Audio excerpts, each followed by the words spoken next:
Thanks so much for tuning in to this set of conversations that we are bringing on BQ Prime, which are aimed at trying to understand what not the headline numbers suggest, but beyond the headlines, what is being suggested for real estate as a space from the lens of companies um, at the broader end of the spectrum in various cities. So we're choosing to talk about the MMR region in this set of conversations. And remember, according to prop equity data, housing demand in the MMR region, calendar year 21 grew about 23%, calendar year 22 had almost an equal footing. And I reckon that as things stand right now in the first 9 months, that it would have an equal footing. So the first conversation that we are having today is with Manan Shah, who is managing director of Man Infra.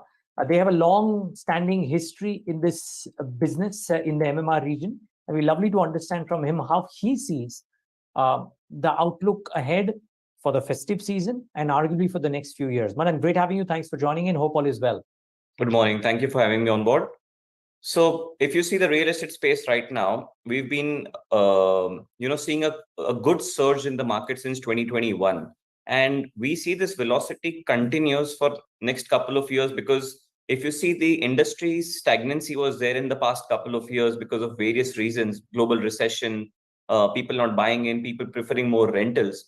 We see that as a complete change coming in the industry, where if you see the EMI versus rental, the EMI is getting more preferred. The home loans have got a lot cheaper, which earlier compared to. So people are preferring to create their own asset. People are preferring to create their own, park their money basically into a space where the capital is not wiped off like how it happens in a rental space. They can probably capitalize on that and have their own house.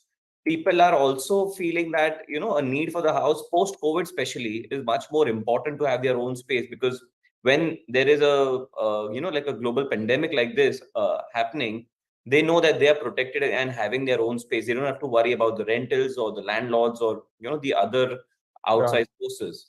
And in terms of industry, we see a quite healthy support coming in from the government, also from the industry, from the buyers.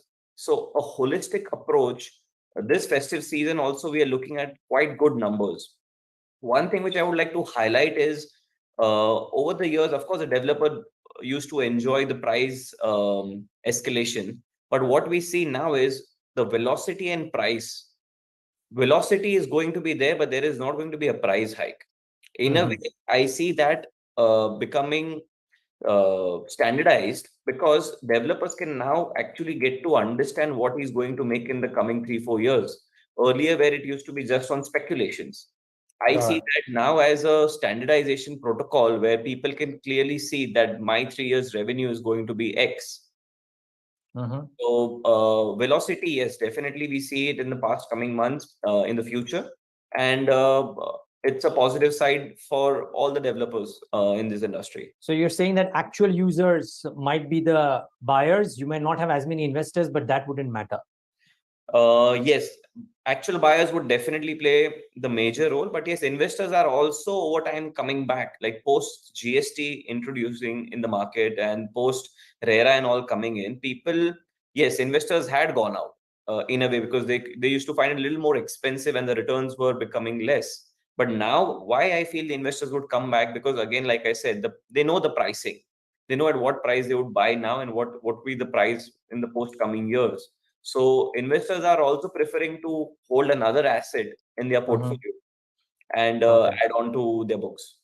Okay, so what's been your recent experience? The launches that you've done thus far, has the offtake been as per expectations, or because of the higher input costs, you might have had to up the pricing a little bit in order to absorb those costs and therefore have buyers move back? Also, I think in the state of or the Maharashtra and MMR region where you operate in, there is also this leeway of or the benefit of stamp duty benefits that had come in. Post those going away, do you expect a bit of a lull? See, in Man Infra, as a group, we've got approximately around 4.5 million square feet of ongoing projects. And we've diversified across all the asset classes, right from Mira Bhayandar to Ghatkopar, Mulund, Vikhroli. So we've got affordable segment also, the mid-income group also, and even the HNIs. What we have seen, yes, of course, there was a very healthy surge in the market when the stamp duty had got down and all of those things. But even right now, we see the momentum continuing because, and it purely depends on developer to developer. That's what we feel. Because what's happening is we've been delivering before time. People have been trusting us. They've been getting a quality construction. So people are continuously buying with us still, even after the stamp duty has gone back to 6% or 7%, depending on the MMR region. And we've been already sold out approximately of 80 to 90% in majority of our projects that are ongoing. Okay. So you have ongoing of about 4.5 million square feet, as I heard you say. And if if I've not picked up the numbers wrongly, you sold about 1 lakh square feet in Q1, if I'm not wrong. Yes, 1.05 lakh square feet. continuously ongoing. So see, in real estate, usually the quarter to quarter, the numbers are usually as on date, like every day we've been selling. So yes, 1 lakh square feet is approximately what we've been doing in the Q1. And post that also the numbers are healthy. So we don't see any stagnancy, basically. That's what I'm trying to say, that the numbers are moving. We are seeing fresher people, a newer crowd buying in, a new age group buying in. Yeah, no, Manan, okay, what I'm trying to get at is that if my math was right, and if my numbers were right, that 1.05 lakh square feet of carpet area in Q1, and you have 4.5 million square feet of ongoing and upcoming residential development projects, even if I peg the complete construction of these projects in a 4-year time frame, which I believe would be reasonable, are we looking at a much higher clip of quarterly run rate from you, if not in FY23, then in FY24 and 25?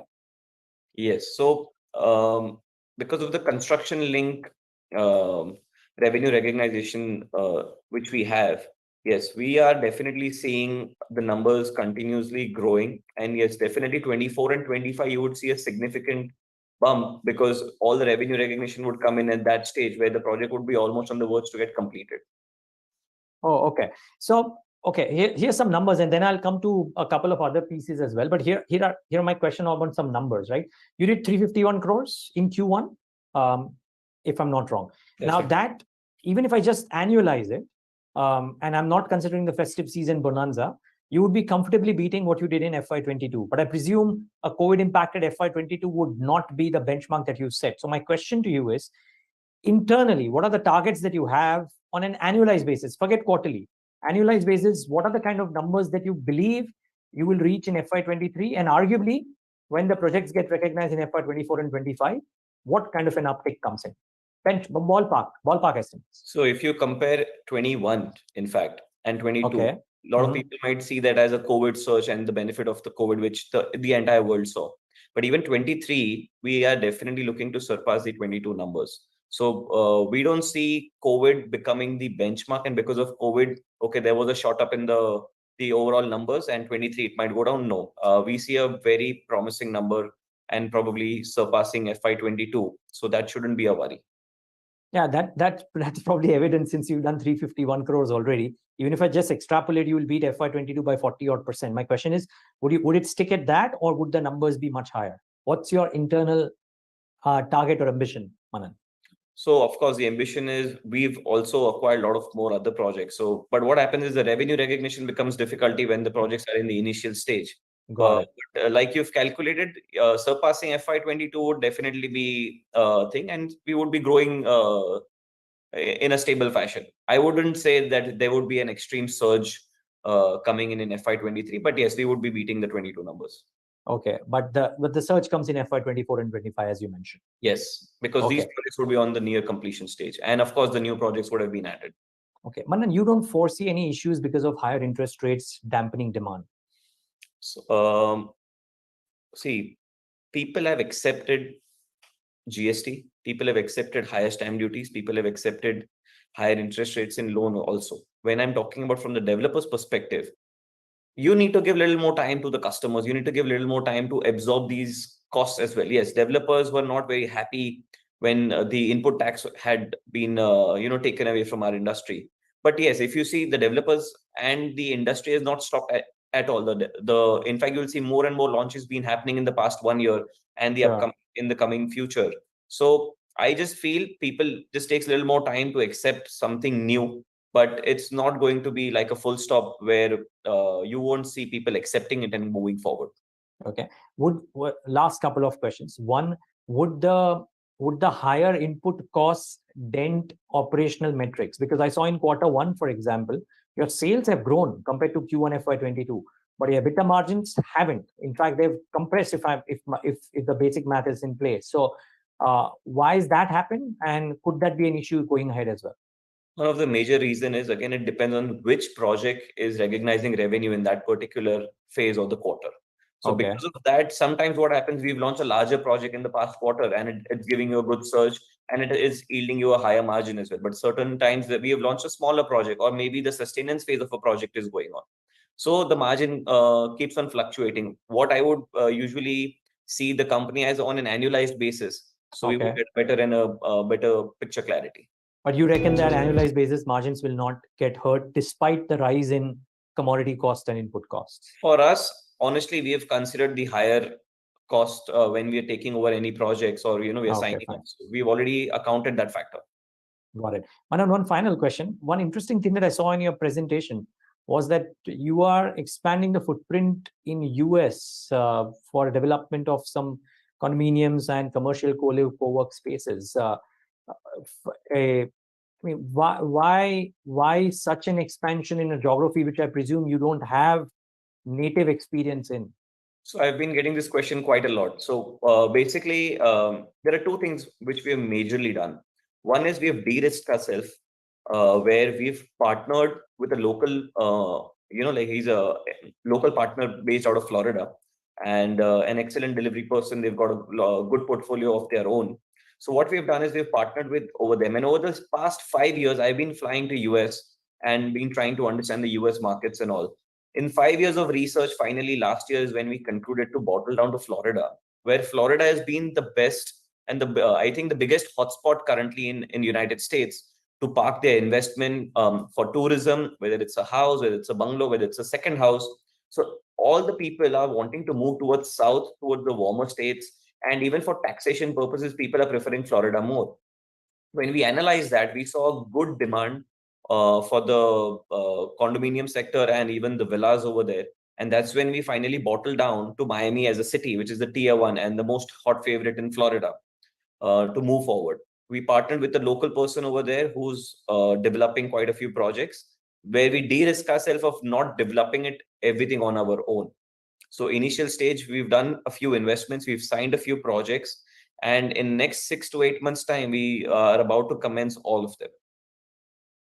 But it's an interesting choice. While in the size of opportunity in India is so large, and you are thinking of moving to a geography where you don't have native experience. That I'm just trying to understand. I understand. So but when we did the math, the IRR workings, the overall revenue streams, and the returns seems very good, and I would see that number flowing in soon. Like I said, in the quarter of 24 and 25, when you see, you'll definitely see why this decision was specifically taken. Yes, India definitely has tremendous of competition, volume, and supply, but I think diversifying slightly outside the specific geography is also very much required in today's scenario, so that like if one country is dull in terms of performance, the other one is definitely supporting the revenue streams. Wish you all the best with all of that, Manan. Thank you so much for throwing some light into how the MMR space is developing and how you within that space would do. Much appreciate your time. Thank you so much. And viewers, thanks for tuning in.